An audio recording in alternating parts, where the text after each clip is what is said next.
Hey everybody, good morning. It is Coach Max.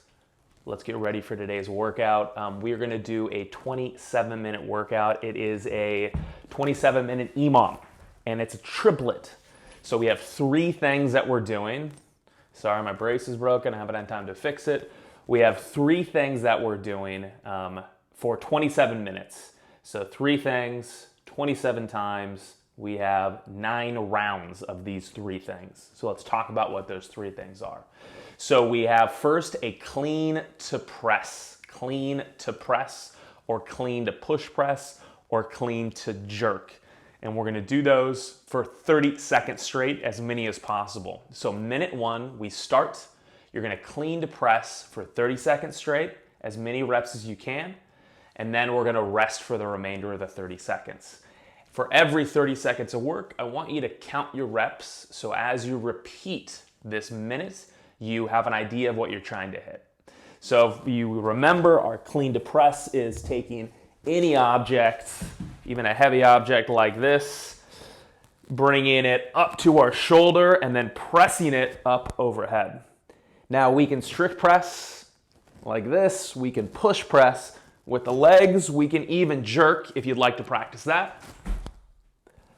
Whichever one you want. One-handed object is fine, two-handed object is fine. Just switch if you're using a one-handed object so you get work on both sides. Of course, this can be done on a kneeling position. It could also be done on our back with a clean to press. Either a seated clean to press or laying on the floor, bicep curl to floor press. That's our first movement. Second movement is going to be, we're just going to say 6 to 12 single leg squats. Now that is the goal, single leg squats.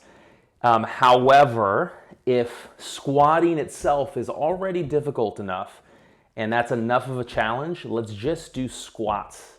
So if you're struggling with your glute bridge or your high kneel to low kneel or standing and balancing with squatting, let's just get 6 to 12 squats.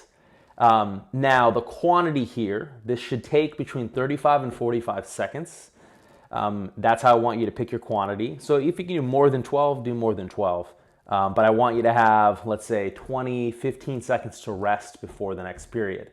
So single leg squats, that can be interpreted a lot of ways.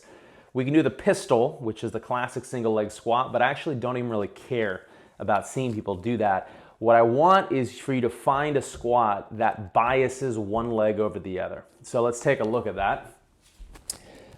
This could be a lateral lunge where I'm lunging really on one leg and the other leg is not doing much. It's out there for balance. So we could lateral lunge on either side. Obviously, you can have a less of a lateral lunge on a weaker side and more of a lateral lunge on a stronger side. This could be simply a squat where we lunge and lean forward and try to lower ourselves down like this. So a strip squat, that's totally fine as well. Either one of those will work. If you're in a kneeling position, we can kick one leg out so it's not being used and then squat just on one knee. So that would work for kneeling. If we're doing glute bridges, we could glute bridge on one leg and kick the other one out. So that is fine.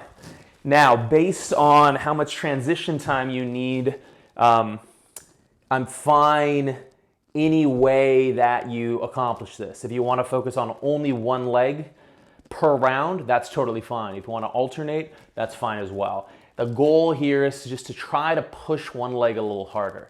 If we're doing sit to stands even, we can stagger our feet. So one is close to the chair or couch and one is a little further away, and stand up in a mini lunge. That will really bias having to use the leg that's in the rear. So that's fine as well.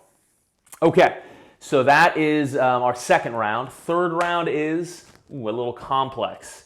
We're gonna try to do 4 push-ups, 8 mountain climbers, and 12 air squats.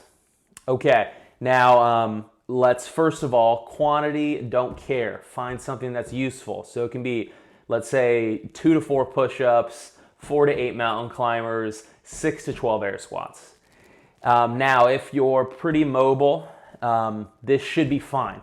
going from push-ups to mountain climbers to air squats. However, if your mobility is limited, I want you to make sure we don't spend a lot of time transitioning. This is basically like a little sequence, but if we spend a lot of time moving from position to position, it kind of ruins it.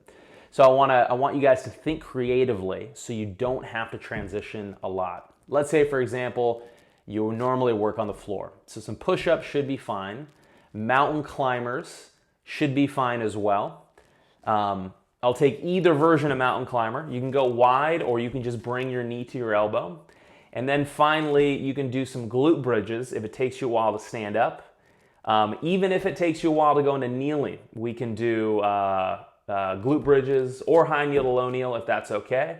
Otherwise, so some athletes, I'm thinking of Deanna, if you're doing some work, we can also do some, let's call these upward dogs, where we go from plank position to here, squeezing the glutes open and back closed. Squeezing the glutes open and back closed. This can also be done kneeling. So squeezing the glutes forward. So I'll allow those for squats. So Deanna, if you wanted to do push-ups, then mountain climbers, and then those little press throughs, I think that would be a fantastic way to do this piece. For everybody else, I think we should be good. If we have any of our paraplegics show up, push-ups, mountain climbers, we can do shoulder taps, and then air squats, we can do some dips. All right, guys, I think that covers just about everyone. Think creatively to get the spirit of this workout, and of course, if you have questions, I'm here to answer. Guys, I will see you at noon today. Talk soon.